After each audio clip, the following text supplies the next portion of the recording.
Good morning student. आज हम लोग क्लास 8 के सोशल साइंस के हिस्ट्री के चैप्टर जो हम लोग पढ़ रहे थे the birth of modern India when where and how, उसी को आगे कंटिन्यू करेंगे। ठीक है, तो इसमें स्टार्ट कर रहे हैं। इसमें जो हम लोगों को मेनली जो पढ़ना है ना इस चैप्टर में, इस पूरे बुक में, ठीक है, वो हम लोगों को 1757 से लेकर 1947 यानी जब हम लोग का मुल्क आज़ाद हुआ उसके बीच में क्या क्या हुआ, लगभग 190 ईयर्स का जो ड्यूरेशन है उसके बारे में पढ़ना है।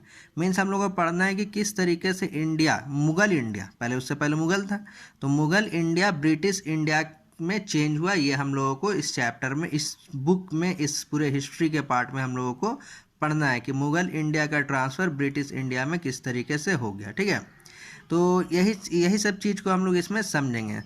तो let us start with a discussion on the factors rooted in European history itself that accounted for the transformation of British from a group of traders into the architect of Indian destiny. तो start कर रहे हैं, समझ रहे हैं कि किस तरीके से यूरोपियन हिस्ट्री में देखा यह गया कि जो बिजनेस करने के लिए आया था, ब्रिटिश ट्रेड करने के लिए आया था, अब वो हिंदुस्तान का डेस्टिनी को लिख रहा था। जब तक इंडिया अपने इंडिपेंडेंस को अटेंड नहीं किया, जब तक इंडिया अपने इंडिपेंडेंस को पा नहीं लिया, तब तक हमारी किस्मत का फैसला कौन कर रहा था? ब्रिटिश कर रहा था। सब कुछ डिसीजन कौन ले रहा था? ब्रिटिश ले रहा था। लेकिन एक यहाँ पे सोचने वाली बात है कि वो लोग आया किस लिए था?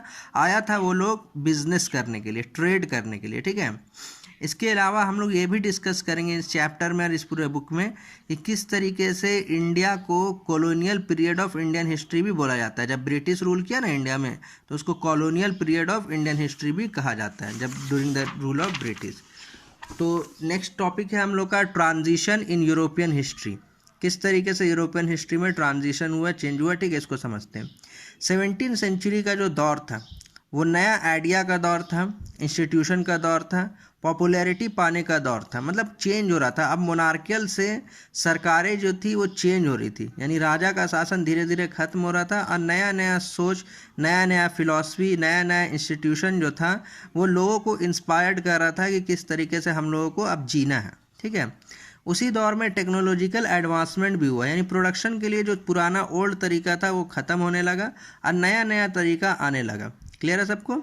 लोग एहसास किए, खास करके यूरोपियन कंट्री के लोगों ने एहसास किया कि अपने कंट्री में रह के कुछ नहीं होगा, हम लोगों को मूव करना पड़ेगा डिस्टेंट लैंड्स की तरफ, दूसरे ज़मीन की तरफ, ताकि वहाँ से हम क्या कर सके, रॉ मटेरियल ला सके और उस रॉ मटेरियल का इस्तेमाल अपने इंडस्ट्री में कर सके, नया मार्केट बनाने के लिए। क्लियर है ना? देखो, मेन यही टारगेट था कि कच्चा सामान लाया जाए और उस कच्चा सामान का इस्तेमाल किया जाए अपने मार्केट को डेवलप करने के लिए। तो मॉडर्न का रियल मतलब जो होता है ना, वो मिडिवल जो फ्यूडल सिस्टम था, इसके बारे में हम लोग क्लास 9th में पढ़ेंगे फ्यूडल सिस्टम क्या आता है। ठीक है, और इंडस्ट्रियल रेवोल्यूशन का स्टार्ट होना रियल में यही मॉडर्न है कि जब से इंडस्ट्रियल रेवोल्यूशन स्टार्ट हुआ ना, यही क्या कहलाया? मॉडर्न कहलाया। वर्ल्ड हिस्ट्री में, दुनिया के हिस्ट्री में मॉडर्न में लोगों ने बहुत सारा चीज़ देखा। अमेरिकन वार देखा 1783 में, इसके बारे में भी क्लास 9th में हम लोग पढ़ेंगे थोड़ा डिटेल में। फ्रेंच रेवोल्यूशन 1789, ये भी क्लास 9th में हम लोग पढ़ेंगे। Formation of Italy and Germany किस तरीके से हुआ, इसके बारे में क्लास 10th में पढ़ेंगे। दोनों विश्व युद्ध के बारे में पढ़ेंगे, द 2 वर्ल्ड वार। ये सब मॉडर्न हिस्ट्री में आता है। क्लियर है सबको? आ रहा है समझ में? तो ये मॉडर्न हिस्ट्री जो था वो वर्ल्ड को क्या किया? चेंज किया। लेकिन सच्चाई ये था कि यूरोप में, खास करके ब्रिटिश जब हिंदुस्तान में रूल कर रहा था, तो वो टाइम जो था वो इंडस्ट्रियल रेवोल्यूशन का टाइम था। किस चीज़ का टाइम था? Industrial revolution. वर्ड समझ में आ रहा है? इंडस्ट्री में रेवोल्यूशन हुआ। कहने का ये मतलब है कि बहुत सारा इंडस्ट्री खुला, मॉडर्न इंडस्ट्री बना। ठीक है, जिसके लिए रॉ मटेरियल का ज़रूरत था, और वो रॉ मटेरियल ब्रिटिश कहाँ चुना? जहाँ जिसको वो गुलाम बनाया वहाँ से लाने का सोचा कि वो सब जगह से हम लोगों को रॉ मटेरियल लाना है। ठीक है, और वहीं से हम लोगों को काम करना है कि किस तरीके से। तो किस तरीके से किया? तो ट्रेड करने आया, गुलाम बना दिया। ठीक है, तो लार्ज एक्सटेंट तक फैला हुआ था, जो शेप दिया इंडस्ट्रियल रेवोल्यूशन में। कहाँ का इंडस्ट्रियल रेवोल्यूशन में? ब्रिटेन का इंडस्ट्रियल रेवोल्यूशन में। क्लियर है? नेक्स्ट टॉपिक हम लोग का रहेगा इंडस्ट्रियल रेवोल्यूशन, जो हम लोग नेक्स्ट क्लास में पढ़ेंगे। Thank you.